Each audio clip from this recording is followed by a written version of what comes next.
Well, if you didn't think I'd hop on here to give my 2 cents on the entire WWE UFC merger, you thought wrong. Of course, I'd be hopping on the Thomas Take Sports podcast to give you guys my thoughts on everything involving one of the biggest storylines in recent sports history that the UFC, who was owned by William Morris Endeavor, is now joining forces. Actually, it's the other way around. The WWE is now joining forces with the UFC as the WWE was purchased by the parent company owner of the UFC, William Morris Endeavor. And I want to break this down. I'm fascinated, of course, by the business side of sports. I always have been, even as a youngster. I always wanted to learn more about who owns what, why they were able to obtain that franchise, or how do contracts work, all that stuff. And this one is really interesting for fight fans as well as fans of the WWE, due in large part to the fact that obviously it's been a question as to whether or not the WWE would be sold, because the guy that has been at the helm of the WWE, Vince McMahon, was largely believed that he would rather die at one point than sell the WWE. Literally, in interviews would state that he'd rather die than sell the WWE. And here is Vince McMahon in his mid-70s on all these business channels over the last 2 days stating why he sold the company and why did he go down this path and why did he make this a reality in terms of selling what was his baby, his brainchild, and turning the WWE into what it is today. And obviously over the course of the last year or so, there's been a ton of controversy surrounding Vince McMahon and some of the actions in the past that he made. And he's been largely removed from the day-to-day operation, so to speak, or what we've been told. He's been largely removed from the day-to-day operation of the WWE. And Triple H is now the head of creative, and he's writing the storylines, he's putting the matches together and all those things.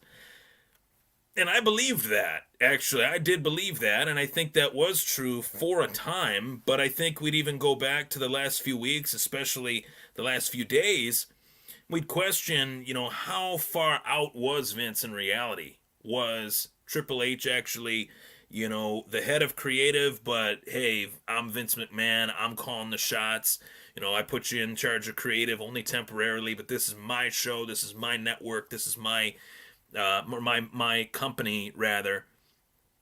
And you start to see shades of Vince McMahon and some of the booking that has taken place in the WWE. And I've been fascinated with the WWE over the course of this last year because of that major change that they made, obviously going from Vince McMahon to Triple H. And I thought Triple H did a hell of a job putting matches together, trying to put on as many entertaining Monday Night Raw episodes, SmackDown episodes, and events. SummerSlam, Backlash, WrestleMania, of course, being the big one. But now with this news, man, this throws a curveball in the whole thing. This throws a curveball in the whole gambit of the UFC and the WWE. And I wanted to take the time necessary to kind of digest this news and give a proper take on it, because it's so big. I mean, this is a really big story. And it's a big story because of the fact that one guy is selling his company that he's owned practically since he was 30, and he's in his mid-70s. Another guy in Dana White is joining forces with, essentially this position of this merger. And I really don't know what to make of how this will impact the UFC, how this will impact the WWE, positively or negatively. But we'd be lying to ourselves if we didn't go back and remember the fact that these brands, these two multi-billion-dollar companies, as we know them to be now, have worked off of each other for quite some time. And it dates back to, Ken Shamrock was a UFC champion. He went to the WWE. Brock Lesnar was a WWE champion. He went to the UFC after leaving the WWE to play in the NFL and then go to the UFC, and he was the heavyweight champ. Of course, then Ronda Rousey went from being a household name in mixed martial arts, essentially bringing women into the sport of mixed martial arts, at the very least in the UFC as well. And she then has a few losses, couple losses to Holly Holm and Amanda Nunes in a row, and she moves on from mixed martial arts. She goes into the WWE and does her thing, becomes the women's champion in the WWE, and you see how there's a common theme every now and again with certain names that are noteworthy, that they can play that game, that they can go back and forth and play that jumping back and forth type of game. Brock Lesnar is really the only one that's done it to a successful extent. I would say as successful outside of Ronda, and we see that these guys have had a mutual business relationship at times over the course of the last 10, 15 years. So that's interesting. So we know that Vince and Dana have been able to work off of one another for quite some time.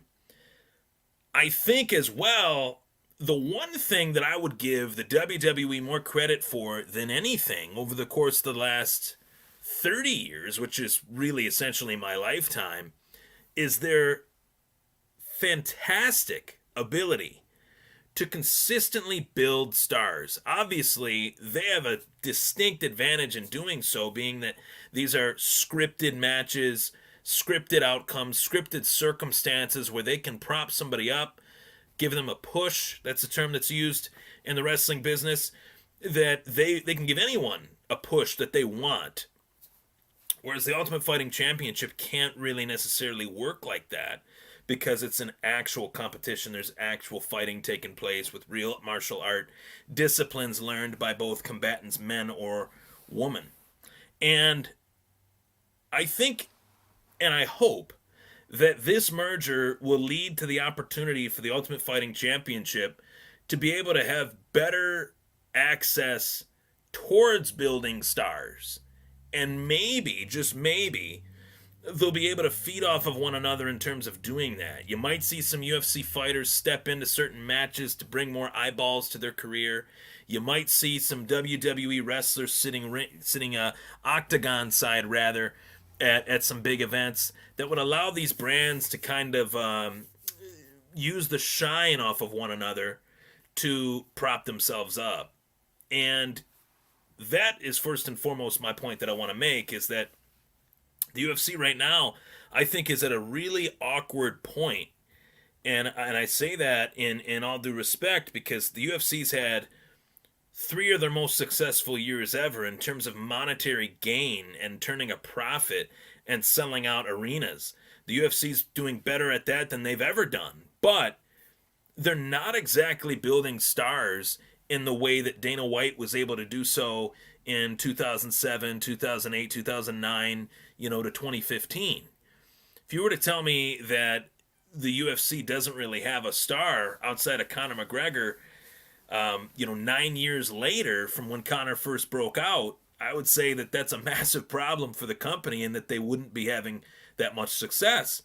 But the sport has reached the mainstream due in large part to the broadcasting agreement that they have with ESPN. That broadcasting agreement with ESPN has put the sport in the eyes and the households on the TVs of people that it never did before. And that is another facet to this merger that could very well change. Right now you have the WWE on USA, Fox, as well as Peacock, which is owned by Comcast, NBC, Comcast, of course. And the UFC is on ESPN, which is owned by the Walt Disney Company. They've done, events on ABC as well, because ABC is obviously owned by Walt Disney as well. So how does that change? What does that look like? I do expect the bidding war to take place between networks, whether it's 2 networks vying for different entities. WWE, one network wants that one, the other network wants the UFC, or maybe one network wants both. And if that happens, Cha-ching is the only sound that Dana White and Vince McMahon will be hearing in their ears in terms of making more money and turning the net worth of both of these brands into a higher amount than what they already are. As this merger takes place, $21 billion of money is being added together in terms of the worth of this entity that is the Endeavor Group that owns both of these conglomerates, of course. So the way that I look at it is this is in terms of the business aspects for the UFC and the WWE, we already covered that, right? But looking at how it impacts the wrestlers, wrestlers could make less or more. But damn sure, if I am a new UFC fighter and I got maybe 5 to 10 fights in my pro record, and I've made maybe 2 or 3 fights in the UFC. Let's say I'm 2-0, I'm 3-0 in the UFC. I'm surely hoping that I'm getting paid more at some point in the future, that I'm getting more money, that the pay structure does change. If it doesn't change, then you could see the first time in a long time where fighters feel like the case has never been more real to come together and put together a fighters union. And I've talked about this a bunch of times on the podcast over the years, that I feel that a fighters union is necessary for the future of mixed martial arts and for the UFC to become a better sport and place rather than what it is right now. But I can talk about this all I want. I'm not a fighter. I'm not a promoter. I'm a podcaster, journalist covering the sport, you could say. Outside of that, I don't have much of my coals in the fire. You know, I'm not poking my coals in the fire because the fire is not mine to poke the coals in, if that makes sense, right? It's a weird analogy, but it's not my water to dip my toes in, I guess I could say too. But what I could say is that the only way that a mixed martial arts fighters union will actually happen is if the fighters actually come together, is if the fighters actually agree to come together, go to Capitol Hill, go to, New York, go wherever they got to go to any commission and make this a big talking point. And it's going to have to take past, present, and future competitors to make that happen. And we know that the fighters of the past want it because they're not getting paid hardly anything based on the fights that they accrued in their career. They only made their money and their money's over because their careers are over. Some guys find themselves in more advantageous situations where they're doing things outside the sport, but not everybody's that lucky. Just like not every football player is that lucky. Just like not every baseball player is that lucky. Despite the money they made in their career, goes quick. When you make more, you spend more, right? I know that for certain. No matter who you are, the more you make, sometimes the more you spend. It can get you in a little bit of a bind. But based on what those athletes have done for the UFC, based on what those NFL players have done for the NFL, based on what those past WWE wrestlers have done for the WWE, they deserve more. They deserve more. And it took the players to finally say in the National Football League, well, hey, we built this shield into what it is today. And we are not getting pensions. We're not getting health care. And we are suffering from injuries, concussion related or not, that are hurting our livelihood, that are whittling down our lifespan. We have to come together. We're seeing guys, guys like Mike Webster, guys like Dave Dearson, guys like Junior Seau, who were legends of their position, legends of their sport, and they ultimately met a untimely and dark path that we don't want to see that trend continue. It's sad. This is sad. And to see that kind of come across the UFC, which is a very young sport and a young league, you don't want to see history repeat itself. If the UFC could prevent this, they should do everything in their power to prevent that. And instead, they've done nothing. And whether they have health care for the current fighters, what about health care for the past fighters? What about health care for the guys that competed when this sport wasn't making the millions and billions of dollars that it is right now? What about them?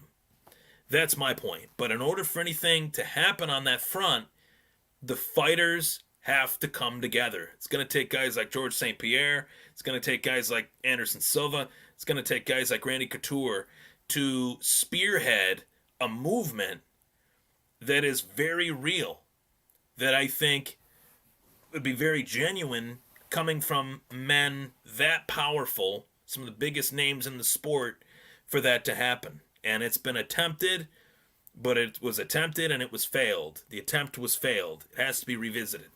It has to be revisited with this news. Obviously, 7 years ago, 7 years of time, a lot can change. But 7 years ago, the UFC was sold by the Lorenzo and Frank Fertitta brothers, Lorenzo and Frank. They sold the UFC for $4.025 billion. And then it was purchased by Endeavor in 2016. And that's who bought it, obviously. Sold it for $4.025. Endeavor buys it. And then, 7 years later, Endeavor comes out and says, well, we're worth 12. So it's worth 3 times more than what it was 7 years ago. So that means in 7 more years, it's going to be worth 6 times as much as what it was. And really let that thought process, when I say that, it's worth triple what it was 7 years ago. And yet, what has changed in terms of the UFC fighter pay structure? And all the conversations that I've had about this with people that are really in deep in the sport of mixed martial arts, far deeper than I am, they say, well, sometimes, while you're right, it may be up to the fighter to accumulate wealth and accumulate notoriety. The fighter's got to promote themselves a little bit too. And they're right. But I'm talking specifically about when a fighter puts pen to paper on a UFC contract, and that contract is finally completed after 3 fights, 4 fights, 5 fights, and they're at the precipice of the division, the UFC heavyweight champion Francis Ngannou, and they ask for more money, why do they not get it? Or why can they not come to an agreement? Because of certain things that are propping up the UFC into what is essentially, business term, a monopoly. The same things propped up the WWE as a monopoly. So while this is interesting, and while this is fun, debating as to how this is going to benefit the UFC, benefit the WWE, it's going to benefit both entities as brands, but will it benefit the wrestlers? Will it benefit the fighters? Your guess is as good as mine on that one.